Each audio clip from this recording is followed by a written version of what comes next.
जय हिंद साथियों, स्वागत है आपका self study classes YouTube channel में। अगर अभी तक आपने सेल्फ स्टडी क्लासेस का ऐप डाउनलोड नहीं किया तो जल्दी से सेल्फ स्टडी क्लासेस का ऐप डाउनलोड कर लो और एक बार वीडियो को लाइक कर दो, ठीक है। और सेल्फ स्टडी क्लासेस में दोस्तों हिंदी साहित्य का कोर्स चल रहा है। हिंदी साहित्य के कोर्स में अगर आपको पढ़ना है, आपको लगता है कि हमें विस्तृत पढ़ना है, हमें ट्रैक से पढ़ना है, हमें टॉपिक वाइज टेस्ट लगा के अपना आकलन करना है, तो आज ही सेल्फ स्टडी क्लासेस का ऐप डाउनलोड कर लो। और दोस्तों सेल्फ स्टडी क्लासेस में आपको भी इस हिंदी साहित्य के संपूर्ण कोर्स में एडमिशन ले लेना है। अब इस एडमिशन कैसे लें, तो आपको क्या करना है, ऐप में जाकर के स्टोर में क्लिक करना है, आपको ये हिंदी साहित्य का संपूर्ण कोर्स दिखेगा। ये कोर्स मात्र 1100 रुपए में है दोस्तों। इस कोर्स में आप एडमिशन लेकर के पेड कोर्स में बढ़िया तरीके से विस्तृत अध्ययन कर सकते हो। आप किसी भी एग्जाम की तैयारी कर रहे हो दोस्तों, इस कोर्स में एडमिशन जरूर लें। यूपी एलटी ग्रेड जो कि दोस्तों आने वाली ये जो वैकेंसी है, इसके लिए भी आप अगर तैयारी कर रहे हैं, या टीजीटी पीजीटी या मास्टर कैडर के लिए तैयारी कर रहे हैं, तो बिल्कुल भी देर ना करें, तैयारी स्टार्ट कर दें। और तैयारी दोस्तों अब आपकी मात्र 1100 रुपए में एक 3 दिन के लिए ऑफर आपके लिए दिया गया है। इसमें आप बहुत अच्छे से अध्ययन कर सकते हैं। तो अपना कुछ विस्तृत अध्ययन यहाँ पर चल रहा है। पौराणिक जैन साधकों की प्रेरक जीवन कथा या लोक प्रचलित कथाओं को आधार बनाकर जैन मत का प्रचार किया गया दोस्तों, ठीक है। स्वयंभू के बारे में कल अपन ने चर्चा की थी कि सर स्वयंभू अपभ्रंश के कवि हैं, अपभ्रंश के प्रथम महाकवि माने जाते हैं। स्वयंभू दोस्तों जैन आचार्य हैं, आपको पता होगा। और स्वयंभू को हिंदी का प्रथम कवि माना था किसने, राम कुमार वर्मा ने, ठीक है। राम कुमार वर्मा छायावादी दोस्तों आलोचक कवि माने जाते हैं, ठीक है। और उनका जन्म हुआ था कब, 1905 में। किसका, राम कुमार वर्मा का। आपने पढ़ा होगा कि सर राम कुमार वर्मा ने हिंदी साहित्य का जो प्रथम काल है उसको संधि काल नाम दिया था, और आदि काल को उन्होंने चारण काल नाम दिया था, पता होगा आपको। तो वही राम कुमार वर्मा है जिन्होंने स्वयंभू को हिंदी का प्रथम कवि माना। और स्वयंभू पौराणिक काव्यधारा के महान कवि हैं दोस्तों, पौराणिक काव्यधारा के महान कवि हैं। इन्होंने राम कथा को आधार मानकर पयोमचर्यु, ये पयोमचर्यु दोस्तों महाकाव्य है, और दोस्तों ये अपभ्रंश का महाकाव्य की इन्होंने रचना की। और तुलसी की रामचरितमानस आपने पढ़ी होगी, रामचरितमानस, तुलसीदास कृत रामचरितमानस दोस्तों। और रामचरितमानस जो ग्रंथ है ये अवधी भाषा में लिखा गया, अवधी भाषा में लिखा गया। अब आपको बताना है कि जो तुलसीदास ने रामचरितमानस की रचना की थी, इसकी रचना कब की थी और कितने दिन में इन्होंने इसकी रचना कर पाई थी तुलसीदास ने। क्योंकि अपन पढ़ते हैं कि सर रामचरितमानस राम काव्य पर आधारित क्या है, महाकाव्य है। कितने कांड हैं इसमें, 7 कांड हैं रामचरितमानस में, ठीक है। अब रामचरितमानस की रचना कब हुई, और रामचरितमानस दोस्तों आपको बताना है कि इसकी रचना कितने दिन में हुई, फटाफट से बताएंगे। और वही रामचरितमानस पर इस पयोमचर्यु का दोस्तों स्पष्ट प्रभाव परिलक्षित होता है, जो कि अपभ्रंश का महाकाव्य है। और इसी पयोमचर्यु को जैनी रामायण कहा जाता है। पयोमचर्यु का दोस्तों रामचरितमानस पर स्पष्ट प्रभाव क्या होता है, परिलक्षित होता है, ठीक है। बिल्कुल सही आंसर बताया कि सर जो रामचरितमानस है इसका रचना काल है 1574 ईस्वी, या फिर दोस्तों 1631, संवत 1631, ठीक है। 2 वर्ष 7 माह और 26 दिन में इस रामचरितमानस की रचना की थी तुलसीदास ने, ठीक है। पयोमचर्यु 5 कांड और 83 संधियों वाला विशाल महाकाव्य दोस्तों।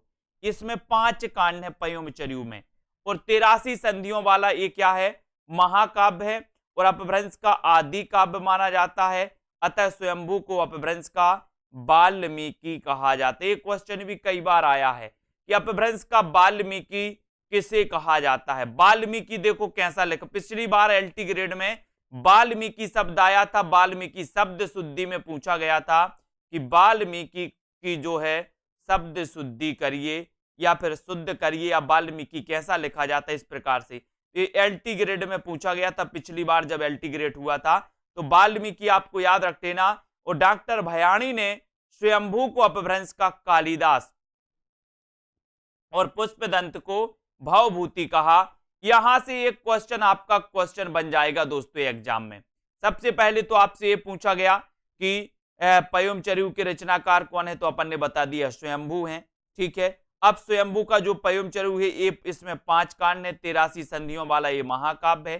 ठीक है, अपन ने देखा कि स्वयंभू को हिंदी का प्रथम कवि रामकुमार वर्मा ने माना। अब स्वयंभू को अपभ्रंश का वाल्मीकि कहा जाता है। एक क्वेश्चन आपका आएगा कि दोस्तों अपभ्रंश का वाल्मीकि किसे कहा जाता है। अपन बाल्य लिख देते हैं, क्या लिख देते हैं, बाल्य।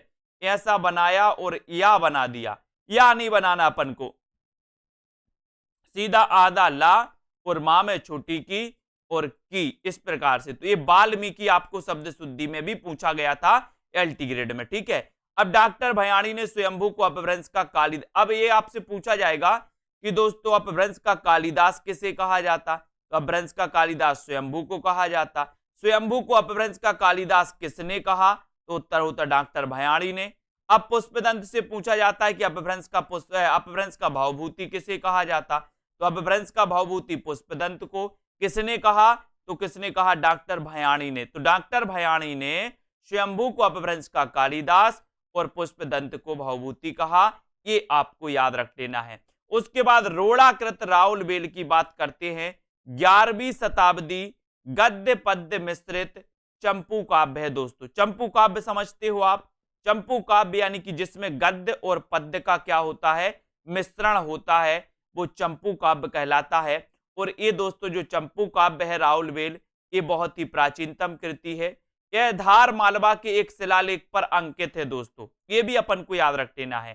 ठीक है, और यहां से जब ये शिला पर अंकित है तो इसे शिलांकित कृति कहा जाता है। तो ये क्वेश्चन आता है कि निम्न में से बताइए कौन सी शिलांकित कृति है, तो शिलांकित कृति कौन सी है, तो आपको बताना है राउल बेल शिलांकित कृति। इसके रचनाकार कौन है, तो रोड़ा कवि हैं, ये भी याद रख लेना। आपसे पूछा जाता है कि निम्न में से बताइए कौन सा चंपू काव्य है, तो चंपू काव्य है कौन सा, राउल बेल। ठीक है, इसको ऐसे याद रखेंगे।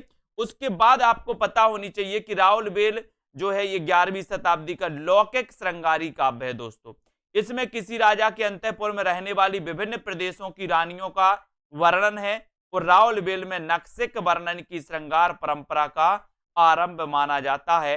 यहीं से एक क्वेश्चन आया था टीजीटी में, टीजीटी में आया था दोस्तों। कैसा आया था, किसी को पता है, राउल बेल से संबंधित सात रानियों के नक्सिक वर्णन का इस प्रकार से कुछ क्वेश्चन आया था। तो ये वही राउल बेल है दोस्तों, ये राउल बेल वही है जिसकी दोस्तों नक्सिक वर्णन की श्रृंगार की परंपरा का आरंभ हुआ।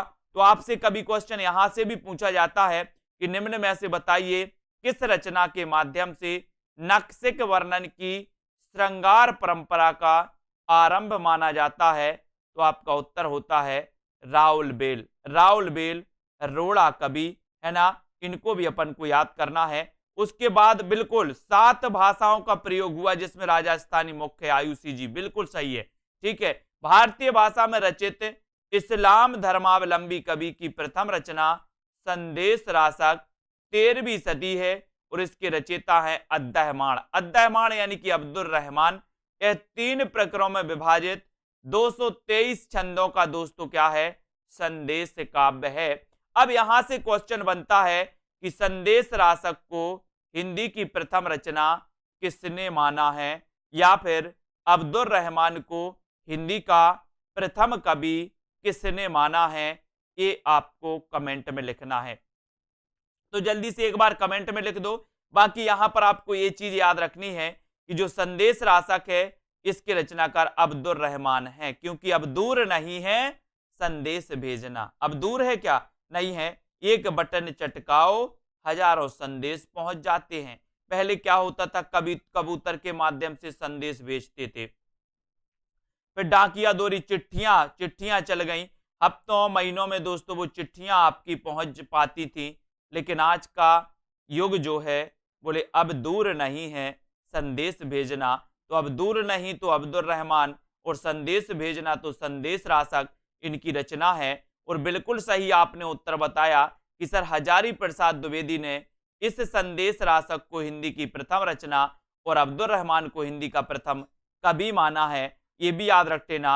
और एक क्वेश्चन और आता है कि आदिकाल का मेघदूत किसे कहा जाता है, तो आदिकाल का मेघदूत इसे ही कहा जाता है, संदेश राशक को।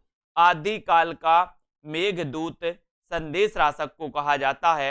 आचार्य रामचंद्र शुक्ल ने वीर गाथात्मक साहित्यिक प्रवृत्ति की पहचान जिन 12 ग्रंथों के आधार पर की है वे हैं विजयपाल रासो, हमीर रासो, कीर्ति लता कीर्ति पताका खुमान रासो, बीसल देव रासो, पृथ्वीराज रासो, जयचंद्र प्रकाश, जय मयंक जस चंद्रिका, परमाल रासो, खुसरो की पहेलियां और विद्यापति पदावली। ठीक है, तो अपन को इनको याद रख लेना है। आचार्य रामचंद्र शुक्ल ने हिंदी साहित्य के प्रथम काल को वीर गाथा काल कहा था। ठीक है, वीर गाथा काल कहा था। और इन्होंने दोस्तों जिन 12 ग्रंथों के आधार पर कहा था वे 12 ग्रंथ इस प्रकार से हैं, विजयपाल रासो, हमीर रासो, कीर्ति लता कीर्ति पताका खुमान रासो। इन 12 ग्रंथों के आधार पर हिंदी साहित्य के आदि काल को वीर गाथा काल कहने वाले जो आचार्य थे वो आचार्य थे रामचंद्र शुक्ल। ठीक है, विद्यापति की रचनाएं कीर्ति लता, कीर्ति पताका, पदावली और नरपति नालकृत बीसल देव रासो ये प्रमाणिक रूप में दोस्तों उपलब्ध हैं। इनको भी अपन को याद करना है कि सर कीर्ति लता, कीर्ति पताका और पदावली ये 3 रचनाएं अपन को याद रख लेना, किसकी? विद्यापति की। विद्यापति को आपको पता है कि सर विद्यापति को मैथिल कोकिल कहा जाता है।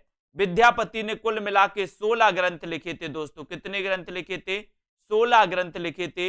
इन 16 ग्रंथों में 2 अभट्ट में इन्होंने लिखे थे, एक पदावली में दोस्तों और संस्कृत आदि में इन्होंने लिखे थे। तो अपन को कभी कभी ऐसा भी आता है कि विद्यापति ने कुल कितने ग्रंथ लिखे, तो ये 16 लगाना है। बाकी कीर्ति लता की भाषा क्या है? तो अभट्ट है। कीर्ति पताके की भाषा क्या है? तो अभट्ट है।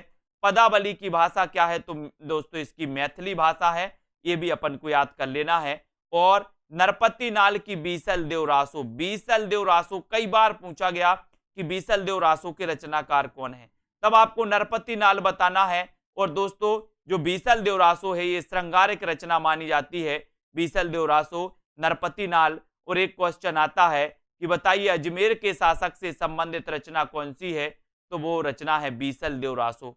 ठीक है, विद्यापति ने कुल 14 ग्रंथों की रचना की, इनमें 11 संस्कृत के और 2 अभट्ट के। ये दोस्तों 14 नहीं है, ये 16 ग्रंथ हैं। कितने ग्रंथ हैं? 16 ग्रंथ। ठीक है, 16 ग्रंथों की रचना की है, इनको भी अपन को याद कर लेना। और विद्यापति को मैथिल कोकिल, कवि शेखर, अभिनव, जयदेव, कवि रंजन, कवि कंठर आदि नामों से जाना जाता है। तब आपसे क्वेश्चन बनता है कि मैथिल कोकिल किसे कहा जाता? उत्तर होता विद्यापति को। कवि शेखर किसे कहा जाता? विद्यापति को। अभिनव जयदेव किसे कहा जाता? विद्यापति। कवि रंजन या कवि कंठर किसे कहा जाता? उत्तर होता विद्यापति को। ठीक है, विद्यापति ने अपनी रचना कीर्ति लता को कहानी कहा है। विद्यापति ने अपनी रचना कीर्ति लता को क्या कहा है? कहानी कहा है। और विद्यापति की कीर्ति लता ऐतिहासिक महत्व का क्या है? प्रबंध काव्य है। इसमें दोस्तों कीर्ति सेन द्वारा अपने पिता का बदला लेने का वर्णन है और इसमें कवि ने जौनपुर नगर का यथार्थ वर्णन किया। कीर्ति पताका अभी तक दोस्तों ये सूचना मात्र है, नोटिस मात्र है। कभी कभी ऐसा भी क्वेश्चन आता है कि विद्यापति की कौन सी रचना नोटिस मात्र है? तो नोटिस मात्र है कीर्ति पताका। अब आपसे क्वेश्चन पूछने की बारी है, कुछ और पढ़ लेते हैं, फिर आपसे 2-3 क्वेश्चन पूछेंगे कि आप लोग कितना पढ़ रहे हो। ठीक है, बिल्कुल यहां पर याद रख लेना, पदावली विद्यापति की यश का आधार है। इसमें राधा कृष्ण के लौकिक प्रेम का वर्णन है। कवि का मन वैवाहिक संधि का चित्रण करने में विशेष रूप से रमा है। और विद्यापति की पदावली भक्ति परक रचना है दोस्तों, श्रृंगार परक। इस बात को लेकर काफी विवाद है कि भक्ति परक है या श्रृंगार परक। ठीक है, विद्यापति की पदावली में प्रार्थना और नचारी के अंतर्गत पदों में दुर्गा, गंगा, जानकी, शिव, कृष्णा आराधना गीत, अतः कुछ विद्वान इन्हें भक्त कवि मानते हैं। ठीक है, कुछ विद्वान इन्हें श्रृंगारिक कवि मानते हैं। आचार्य हजारी प्रसाद, हरप्रसाद शास्त्री, रामचंद्र शुक्ल, सुभद्रा झा, राम कुमार वर्मा, रामवृक्ष बैनीपुरी आदि विद्वानों ने विद्यापति को श्रृंगारी कवि माना है। विद्यापति को क्या माना है? श्रृंगारी कवि। किसने? रामचंद्र शुक्ल, सुभद्रा झा, राम कुमार वर्मा और हरप्रसाद शास्त्री। अब यहां से क्वेश्चन आपका बन सकता है कि निम्न में से बताइए किस विद्वान ने विद्यापति को श्रृंगारी कवि माना है या नहीं माना है, इस प्रकार से। ठीक है, तो यहां तक अपन ने पढ़ लिया। अब आपको बताना है, सभी लोग बताएंगे कि दोस्तों जल्दी जल्दी बताएंगे, पयोम चर्यू के रचनाकार कौन है? पयोम चर्यू के रचनाकार कौन है? जल्दी बताइए। एक क्वेश्चन आपके लिए फटाक से कमेंट में आना चाहिए, कितना आप लोग पढ़ रहे हो और कितना नहीं पढ़ रहे, और कौन से ऐसे साथी हैं जिन्होंने सेल्फ स्टडी क्लासेस का ऐप डाउनलोड अभी तक नहीं किया है और आप एलटी ग्रेड एग्जाम की तैयारी कर रहे हैं और आप टीजीटी पीजीटी की तैयारी कर रहे हैं और अभी तक आपने दोस्तों सेल्फ स्टडी क्लासेस का ऐप डाउनलोड नहीं कर पाया। जल्दी से करिए और यहां पर आइए दोस्तों। बाबू ब्रजनंदन सहाय, श्याम सुंदर दास, हजारी प्रसाद द्विवेदी विद्यापति को भक्त कवि मानते हैं। तो इस विवाद में से एक क्वेश्चन आपका फंस सकता है। तो आपने बताया कि सर पयोम चर्यू, पयोम चर्यू आपका बिल्कुल सही आंसर हो जाएगा, पयोम चर्यू आपका राइट आंसर हो जाएगा। पयोम चर्यू की जो लेखक हैं वो कौन है? स्वयंभू हैं। स्वयंभू बिल्कुल सही है, ठीक है, वेरी गुड। अब आपको बताना है कि दोस्तों अपभ्रंश का कालिदास, अपभ्रंश का कालिदास स्वयंभू को किसने माना है या किसने कहा है? स्वयंभू को अपभ्रंश का कालिदास किसने कहा, ये आपको बताना है। तो जल्दी से बताएं। जॉर्ज ग्रियर्सन, नागेंद्र नाथ गुप्त, जनार्दन मिश्र आदि विद्वानों ने विद्यापति को रहस्यवादी कवि माना। तो यहां पर तीन धारणाएं हो गई दोस्तों। एक मत है कि विद्यापति श्रृंगारिक कवि हैं, दूसरा मत है भक्त कवि हैं, तीसरा मत है कि रहस्यवादी कवि हैं। ठीक है, तो इनको याद रख लेना। आचार्य रामचंद्र शुक्ल के अनुसार विद्यापति के पद अधिकतर श्रृंगार के ही हैं, जिनमें नायिका और नायक राधा कृष्ण हैं। विद्यापति को कृष्ण भक्तों की परंपरा में नहीं समझना चाहिए, ये आपको याद रख लेना है। ठीक है, तो ये आचार्य रामचंद्र शुक्ल ने कहा था। और ये कभी कभी कथन आपसे पूछा जा सकता है कि डॉक्टर भयाणी ने स्वयंभू को अपभ्रंश का कालिदास कहा। बहुत बढ़िया। विद्यापति के पद अधिकतर श्रृंगार के ही हैं, जिनमें नायिका और नायक राधा कृष्ण हैं। विद्यापति को कृष्ण भक्तों की परंपरा में नहीं समझना चाहिए, ये अपन को याद कर लेना। मिथिला में विद्यापति को कोई वैष्णव कवि नहीं मानता और ना ही दोस्तों इन्हें भक्त कवि कहता है। सूर्यकांत त्रिपाठी निराला ने विद्यापति की पदावली के श्रृंगारिक पदों की मादकता को नागिन की लहर कहा है। ये क्वेश्चन आया है एग्जाम में कई बार। आपसे पूछा जाएगा कि विद्यापति की पदावली जो कि मैथिली भाषा में है, पदावली के श्रृंगारिक पदों की मादकता को नागिन की लहर किसने कहा है? नागिन की लहर किसने कहा है? तो आप क्या बताओगे? नागिन की लहर कहा है सूर्यकांत त्रिपाठी निराला ने। सूर्यकांत त्रिपाठी निराला ने, इनको याद रखो। हजारी प्रसाद द्विवेदी ने विद्यापति को श्रृंगार रस का सिद्धबाक कवि कहा है। दोस्तों ये क्वेश्चन भी आया है कई बार। आपसे पूछा जाएगा कि विद्यापति को श्रृंगार रस का सिद्धबाक कवि किसने कहा? उत्तर हो जाएगा हजारी प्रसाद द्विवेदी ने। क्या हो जाएगा? हजारी प्रसाद द्विवेदी ने। फिर बात करें कि हिंदी में विद्यापति को कृष्ण गीति परंपरा का प्रवर्तक माना जाता है, कृष्ण गीति परंपरा का प्रवर्तक। और बंगाल में विद्यापति को लोग वैष्णव भक्त मानते हैं। बंगाल में बीसलदेव रासो में शाकंभरी नरेश बीसलदेव और भोज परमार की पुत्री राजमती के विवाह, वियोग और पुनर्मिलन का दोस्तों वर्णन है। यह प्रधानतः श्रृंगारी काव्य है। कौन सा? बीसलदेव रासो। अब बीसलदेव रासो आपको बताना है कि इसके रचनाकार कौन है। फटाक से बताइए, ये क्वेश्चन तो कई बार आया है, सभी लोग बताएंगे, सभी को बताना है। ठीक है, हरदयाल जी प्रजापति, आपको क्या लग रहा है, क्या समझ में आ रहा है आपको? बताएं। तो बीसलदेव रासो इसके रचनाकार कौन है, ये आपको बताना है। फटाक से बताइए और जल्दी जल्दी से दोस्तों शेयर कर दीजिए एक बार। बीसलदेव रासो के रचनाकार कौन है, बताएं, फटाक से बताना है। और हिंदी काव्य में प्रयुक्त होने वाला 12 मासा वर्णन सर्वप्रथम बीसलदेव रासो में मिलता है। दोस्तों अब यहां से दो क्वेश्चन बनते हैं। एक क्वेश्चन तो आपका बनता है, एक क्वेश्चन तो आपका बनता है कि दोस्तों जो नक्सिक परंपरा का प्रारंभ होता है वो कहां से होता है? राउलबेल से होता है। दूसरा क्वेश्चन आपका बनता है कि जो 12 मासा वर्णन का सर्वप्रथम उल्लेख मिलता है वो कहां से मिलता है? बीसलदेव रासो से मिलता है। तो बीसलदेव रासो किस प्रकार का ग्रंथ है? ये श्रृंगारक ग्रंथ है, इसको भी अपन को याद कर लेना। कैसा ग्रंथ है? श्रृंगारक ग्रंथ है, तो ये अपन को याद करेंगे। और दोस्तों यहाँ पर बीसलदेव रासो हो गया और राउल बेल के बारे में भी अपन ने चर्चा कर ली। ठीक है, हिंदी काव्य में प्रयुक्त होने वाला 12 मासा वर्णन अपन को मिल गया। हमीर रासो, हमीर रासो के रचनाकार कौन है? फटाक से कमेंट आना चाहिए। जितने भी हमारे होशियार लोग हैं, बहुत एक्सपर्ट लोग हैं, उनका उत्तर पहले आना चाहिए। हमीर रासो के रचनाकार कौन है? जल्दी से बताइए। आपने बहुत अच्छे से पढ़ा है। जयचंद प्रकाश और जय मयंक जस चंद्रिका, इन तीनों के रचनाकार आपको बताना है। बताएं फटाफट से। जय मयंक जस चंद्रिका, इसके रचनाकार कौन है? जयचंद प्रकाश के रचनाकार कौन है? तो फटाक से बताएं, क्या हो जाएगा उत्तर? बताएं। हमीर रासो, जयचंद प्रकाश और जय मयंक जस चंद्रिका, इसके रचनाकार आपको बताना। बहुत ही बढ़िया आंसर आया है कि सर हमीर रासो के रचनाकार तो सारंगधर हैं। बिल्कुल सही है। जयचंद प्रकाश ये किसकी रचना है? जयचंद प्रकाश भी बता दो जरा फटाक से। ये दोस्तों उपलब्ध नहीं है। और हमीर बेसिया के एक पद्य प्राकृत पेंगलम में अवश्य मिलता है। तब यहां से 4 क्वेश्चन आपके बनते हैं, चारों के उत्तर आपको ही बताना है। ये तो आपको पता चल गया कि सर हमीर रासो के रचनाकार सारंगधर हैं। ठीक है, और जयचंद प्रकाश ये भट्ट केदार की रचना है, ये भी आपने बता दिया, बहुत बढ़िया। और जय मयंक जस चंद्रिका के रचनाकार कौन है? तो आपका उत्तर होता है मधुकर कवि। मधुकर कवि हो गया, वेरी गुड। लेकिन बात यहीं तक नहीं रुकी, आपको प्राकृत पेंगलम के रचनाकार भी बताना है। बताएं जल्दी से, प्राकृत पेंगलम के रचनाकार कौन है? फटाक से आंसर बताना है। एक बार वीडियो को लाइक कर देना है, फटाफट से बताते जाएं। प्राकृत पेंगलम ये किसकी रचना है और प्राकृत पेंगलम की टीका किसने लिखी, वो भी आपको बताना है। बताइए, प्राकृत पेंगलम के रचनाकार कौन है? प्राकृत पेंगलम की टीका किसने लिखी, ये भी आपको बताना है। जल्दी से सभी लोग बताएंगे, उत्तर क्या हो जाएगा?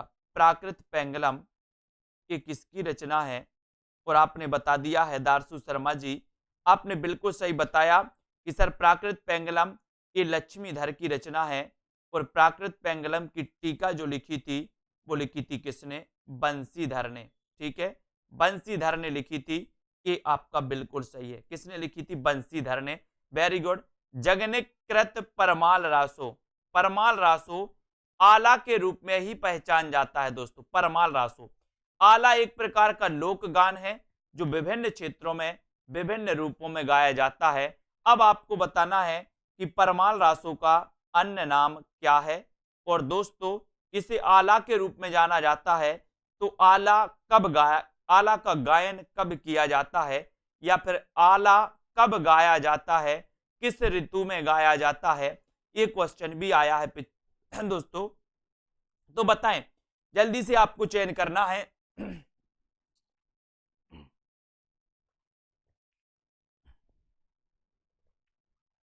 आला किस ऋतु में गाया जाता है? परमाल रासो का अन्य नाम क्या है? तो आपने बताया कि सर परमाल रासो का अन्य नाम आला खंड है। और जो आला है ये वर्षा ऋतु में इसका गायन किया जाता है। बहुत बढ़िया। खुमान रासो के रचयिता दलपति विजय हैं। कौन है? दलपति विजय। इसमें 9वीं सदी के खुमान के युद्ध का वर्णन है।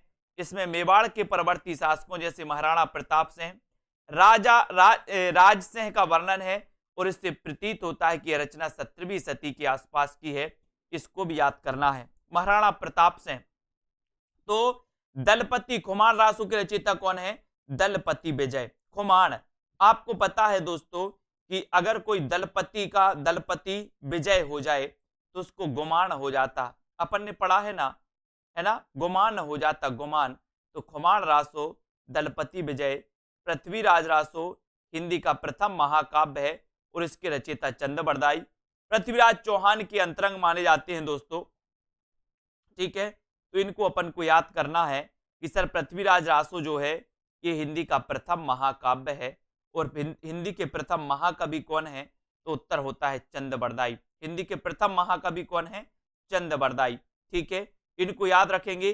69 सर्गों में विभक्त काव्य के 69 सर्ग हैं। बताइए, प्रारंभ में मंगलाचरण, वस्तु निर्देश, सज्जन प्रशंसा, दुर्जन निंदा तथा ग्रंथ का महत्वपूर्ण दोस्तों यहाँ पर निरूपण किया गया है। अब आपको बताना है कि दोस्तों ये पृथ्वीराज रासो में कितने सर्ग हैं तो जल्दी से बताइए कितने सर्ग हैं। पृथ्वीराज रासो का रचना काल और इसका मूल रूप सर्वाधिक क्या है, विवादास्पद है। यानी कि दोस्तों इसकी जो ऐतिहासिकता है, ऐतिहासिकता सर्वाधिक ये क्वेश्चन आता है कि दोस्तों बताइए पृथ्वीराज रासो में कौन सा इसका जो है विवादित है, तो आपको याद रख लेना है कि सर इसका जो विवादित पक्ष है वो है इसकी ऐतिहासिकता। वो क्या है इसकी, वो इसकी ऐतिहासिकता है जो सर्वाधिक विवादित है। इसको अपन को याद कर लेना है। डॉक्टर बुलर को जब पता चला कि पृथ्वीराज रासो की तिथियां, पृथ्वीराज रासो की तिथियां दोस्तों व्यक्तियों के नाम, घटनाएं आदि इतिहास सम्मत नहीं है, तो उन्होंने इस ग्रंथ को ना प्रकाशित करने की सिफारिश की थी। किसने, डॉक्टर बुलर ने, डॉक्टर बुलर ने। ये भी अपन को याद कर लेना है, ठीक है। और पृथ्वीराज रासो की प्रमाणिकता पर संदेह करने वालों में गौरी शंकर, हीराचंद ओझा, मुंशी देवी प्रसाद कविराजा, ठीक है, कविराजा श्यामल दास, आचार्य रामचंद्र शुक्ल, ये दोस्तों इसे क्या मानते हैं, इसे अप्रमाणिक मानते हैं। क्या मानते हैं, अप्रमाणिक मानते हैं। और आपको बताना है कि सबसे पहले अप्रमाणिक किसने माना, पृथ्वीराज रासो को सबसे पहले अप्रमाणिक किसने माना है, कमेंट में आपको बताना है। जल्दी से एक बार लाइक कर दो। पृथ्वीराज रासो को सबसे पहले अप्रमाणिक मानने वाले विद्वान कौन से हैं, तो बताएं। सबसे बड़ा सर्ग कनबज्ज युद्ध है, बिल्कुल सही है, बहुत बढ़िया। तो पृथ्वीराज रासो को सबसे पहले अप्रमाणिक किसने माना, तब आपका उत्तर क्या हो जाएगा बताएं। और यहां पर आपका उत्तर हो जाएगा कि पृथ्वीराज रासो को प्रमाणिक मानने वाले विद्वानों में मिश्र बंधु हैं, ये प्रमाणिक मानते हैं। कर्नल टॉड हैं, ये प्रमाणिक मानते हैं। मोहनलाल विष्णुलाल पंड्या ये प्रमाणिक मानते हैं। डॉक्टर श्याम सुंदर दास ये प्रमाणिक मानते हैं। मैंने आपको बहुत अच्छे से पेड क्लास में आपको ट्रिक बताई थी, अगर किसी को याद हो।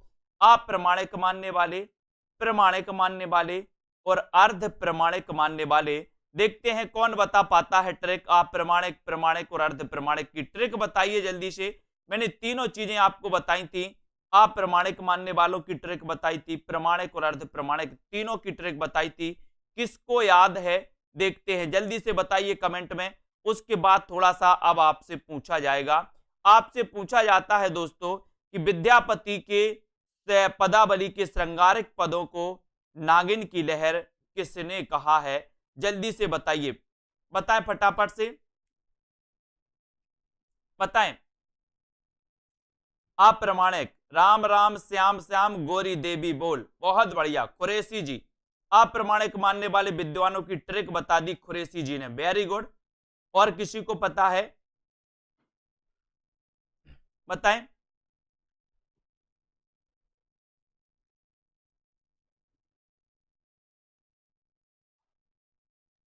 दशरथ के दास बंधु कर्नल टाड ने मोहन की प्रमाणिक पूजा की, सीता देवी जी, बहुत बढ़िया, बिल्कुल सही ट्रिक बताई। तो इस प्रकार से अपन ने ट्रिक बताई थी। शाम मोहन ने टाड पर बैठकर मिस्र जैसी प्रमाणिक मुरली बजाई, कुरैशी जी, बहुत बढ़िया, बिल्कुल सही है। और जिनकी दशरथ ने सुनी थी हजारों बार, वो अर्ध प्रमाणिक है, श्वेता जी, बहुत बढ़िया, बिल्कुल अच्छी ट्रिक बताई दोस्तों आप लोगों ने। और मजा आ गया कि आप लोगों ने जो ट्रिक पढ़ी थी वो बिल्कुल आपको याद है। अब आपसे पूछा जाता है कि विद्यापति की पदावली के श्रृंगारिक पदों को दोस्तों नागिन की लहर किसने कहा, तो आपका उत्तर आया निराला। अब निराला की बात आई है तो निराला जी से संबंधित भी अपन याद कर लेते हैं। यहां पर आपको बताना है कि दोस्तों निराला जी की वह कृति कौन सी है, वह रचना कौन सी है जिसे महावीर प्रसाद द्विवेदी ने सरस्वती पत्रिका में प्रकाशित करने से मना कर दिया था या उसको वापस कर दिया था, बताएं फटाक से। क्वेश्चन पे क्वेश्चन निकलेगा दोस्तों, फटाफट से आपको बताना है। निराला के बारे में मैंने आपसे एक क्वेश्चन पूछा है, उनके बारे में भी थोड़ा सा मैं आपको बता देता हूं कि निराला जी का जन्म हुआ था 1897 में। कोई विद्वान 1899 मानते हैं दोस्तों। निराला जी के जन्म को लेकर के मतभेद हैं। इनका महिषादल मेदिनीपुर में इनका जन्म हुआ था निराला जी का। इनका जीवन बहुत ही दुखद जीवन रहा दोस्तों, ठीक है। इन्होंने एक दोस्तों रचना की थी सरोज स्मृति।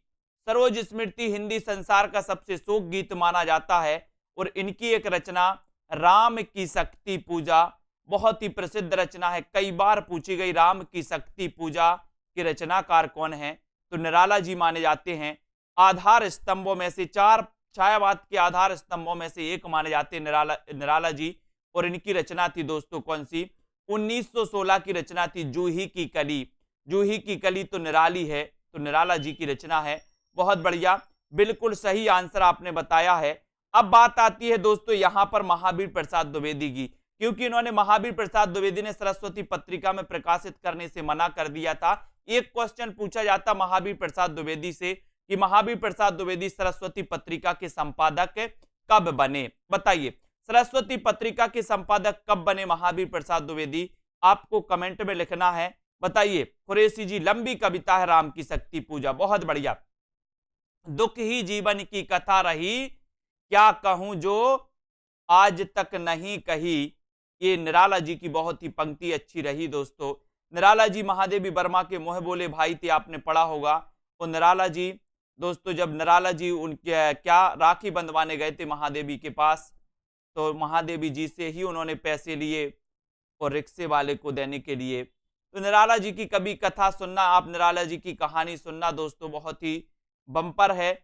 आपके जीवन को भी झकझोर के रख देगी कि किस प्रकार से इस महान कलाकार ने, महान लेखक ने दोस्तों साहित्य लिखा। और इन्हें छंद मुक्त, छंद का प्रवर्तक माना जाता है निराला जी को। और बात करें काय की महावीर प्रसाद द्विवेदी की, तो 1903 में सरस्वती पत्रिका के संपादक बन गए। बहुत बढ़िया क्वेश्चन आपने बिल्कुल सही। अब सरस्वती पत्रिका की बात आई है, तो सरस्वती पत्रिका दोस्तों, सरस्वती पत्रिका के संस्थापक कौन थे? ये क्वेश्चन आपको बताना है।